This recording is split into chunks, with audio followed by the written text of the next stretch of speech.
Então, vamos dar prosseguimento ao nosso trabalho, pessoal. Vamos lá. Vamos agora para a nossa quarta pergunta. Quais são os deveres fundamentais do magistrado segundo o artigo 1º do Código? Nós havíamos pulado o artigo 1º, né? Que era importante. Vamos lá no artigo 1º. Esse vídeo vai ser bem curtinho, tá? Então, vamos ver o que ele falou. Na verdade, o artigo 1º, ele tem uma lista de princípios, né, que o magistrado deve seguir, né? Segundo o artigo 1º, o Código de Ética da Magistratura Nacional, o exercício da função judicial exige conduta que seja compatível com os preceitos do próprio Código e do Estatuto da Magistratura. Para isso, o magistrado deve nortear sua atuação pelos seguintes princípios e deveres fundamentais, né? É uma lista, então. Independência e imparcialidade. Nós já havíamos tratado a independência e parcialidade, né? Conhecimento e capacitação, com certeza, né? O conhecimento contínuo, né, permite uma capacitação maior e, consequentemente, uma melhor prestação jurisdicional. O magistrado deve estar em constante aprendizado. Cortesia, transparência, segredo profissional, prudência, diligência, integridade profissional e pessoal, dignidade, honra e decoro. Bom, tudo isso nós já havíamos tratado anteriormente, né? Nós já havíamos tratado desses princípios. Agora, então, nós vamos à nossa última pergunta, que é essa aqui. Nós vamos voltar novamente aqui. Vamos fazer a última pergunta para fechar o nosso vídeo, né? Como a cortesia e a prudência devem guiar o magistrado no seu dia a dia? Esse é o nosso último vídeo do dia, para nós fecharmos com chave de ouro.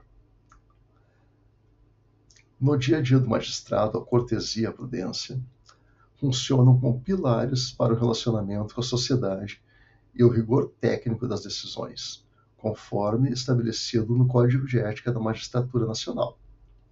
Então, a cortesia é importante para o relacionamento com a sociedade e a prudência é importante para o rigor técnico das decisões.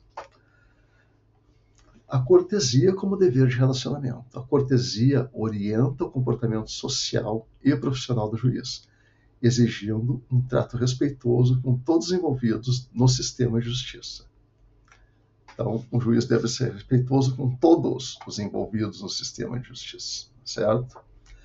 Tratamento a terceiros. O magistrado tem dever de ser cortês com colegas, membros do Ministério Público, advogados, servidores, partes, testemunhas e qualquer pessoa relacionada à administração da justiça. Eu não sei se vocês acompanharam, né, nas redes sociais, na imprensa, teve o caso recente de um juiz, acho que era de Rondônia, se não me engano, Roraima, que ele não passou no estágio probatório lá justamente por causa disso, porque disseram que ele tinha uma conduta que humilhava os colegas, enfim, foi aberto um processo administrativo disciplinar e foi considerado que a conduta era incompatível com o exercício da magistratura. Infelizmente, ele não foi efetivado, né? Não teve o processo de vitaliciedade. Isso tem que cuidar bastante, certo? Padrão de linguagem. É obrigatório o uso de uma linguagem correta, escorreita, polida, respeitosa e compreensível em suas manifestações. Certo? O fato da linguagem ser polida não quer dizer que tem que ser aquele português rebuscado demais, que é a ponto de se tornar incompreensível. Tipo o português de Machado de Assis. Quem já leu Machado de Assis sabe, não é? Então, tudo isso porque quem é o destinatário final, o destinatário último das decisões judiciais? É o povo brasileiro, não é? Porque todo o poder emana do povo.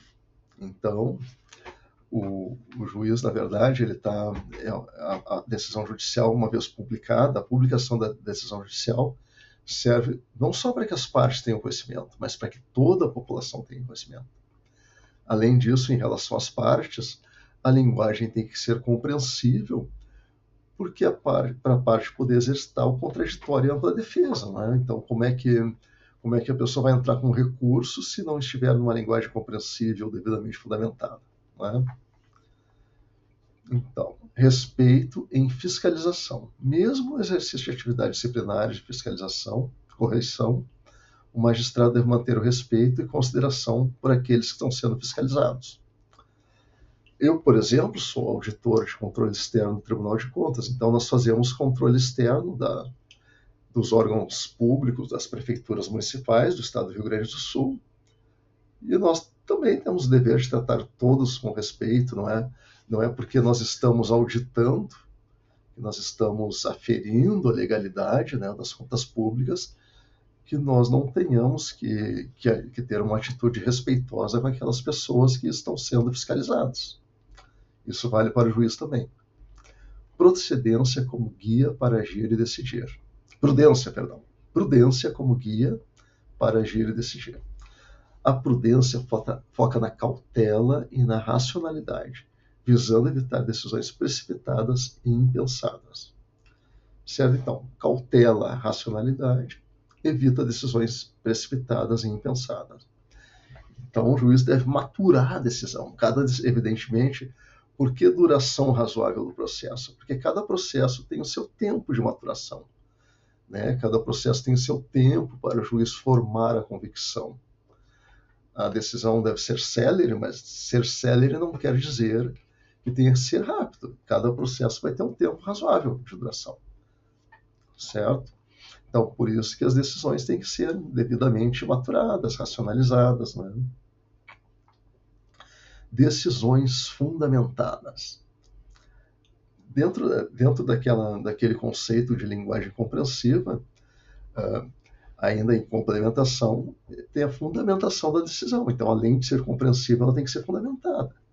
Ou seja, tem que ter todos os fundamentos de fato e de direito, né, que fundamentaram a decisão após a apreciação da prova. Tudo isso o juiz tem que colocar na decisão. Decisões fundamentadas. O magistrado prudente é aquele que adota comportamentos e decisões resultantes de um juízo justificado racionalmente, após meditar e avaliar os argumentos e contra-argumentos à luz do direito. É isso. O processo se desenvolve em contraditória e ampla defesa. Tem a instrução probatória em contraditória e ampla defesa, e o juiz vai formar a sua convicção conforme as provas produzidas no processo. Ele vai valorar as provas, né, conforme ele achar que aquela que foi mais útil na formação da convicção, e vai fundamentar. Isso demanda um tempo para cada processo. Os processos mais complexos, né, evidentemente, vão demandar um tempo maior. Cautela com as consequências, especialmente ao proferir decisões, o juiz deve atuar de forma cautelosa, mantendo-se atento aos efeitos e consequências que seus atos podem provocar. Aquela história também de não se manifestar no processo, né, sobre o processo antes de concluir, isso pode ter efeitos prejudiciais às partes. Abertura ao diálogo. Então, o juiz não deve se manifestar durante o processo e, após o processo, deve ter cautela. Abertura ao diálogo. É dever do magistrado manter uma atitude aberta e paciente para receber argumentos ou críticas feitos de forma cortês, devendo, inclusive, retificar posições assumidas anteriormente nos processos. Sim, porque se o argumento da parte for suficientemente bom para o juiz mudar o seu entendimento, ele não tem problema nenhum em mudar o entendimento. Né? Nós não devemos ter entendimentos rígidos. Se a outra parte nos expôs argumentos bons o suficiente para que nós vejamos a situação de um outro ponto de vista, não é vergonhoso, não é vergonha nenhuma nós admitirmos que realmente eu não tinha analisado dessa forma, tem razão e tal, mas tudo devidamente fundamentado à luz do direito, né? Evidentemente. Em relação com a mídia, a prudência deve guiar o contato com os meios de comunicação social, garantindo que o comportamento seja equilibrado para não prejudicar direitos das partes ou emitir opiniões sobre casos em andamento. Bom, isso nós já tínhamos tratado no outro tópico que falava sobre o comportamento nas mídias sociais, né? Inclusive em redes sociais. Então, além de ser discreto, tem que ter prudência, né? Em resumo, enquanto a cortesia garante a dignidade no trato e a urbanidade no ambiente judicial, a prudência assegura que a prestação jurisdicional seja equilibrada, refletida, consciente de sua responsabilidade. Bom, pessoal, aqui nós encerramos essa nossa análise sobre o Código de Ética da Magistratura Nacional. Evidentemente, leiam a lei seca, ou seja, a lei seca não, leiam a norma, leiam o texto da norma, né? Se precisar revisitar as nossas análises, revisitem e seguimos adiante. Agora, no próximo vídeo, eu vou convidar vocês para pegar uma onda, mas não é uma onda no mar. Nós vamos estudar no próximo vídeo as ondas renovatórias de acesso à justiça. Esse é um tema muito interessante, sabe? Ele é um tema muito interessante que nós vamos estudar no próximo vídeo. Eu espero que tenha sido útil para vocês e aguardo vocês no próximo vídeo, certo? Até mais, um abraço a todos e tenham todos um bom dia, porque agora, nesse momento, são 5h37 da manhã. O dia está amanhecendo. Um bom dia a todos.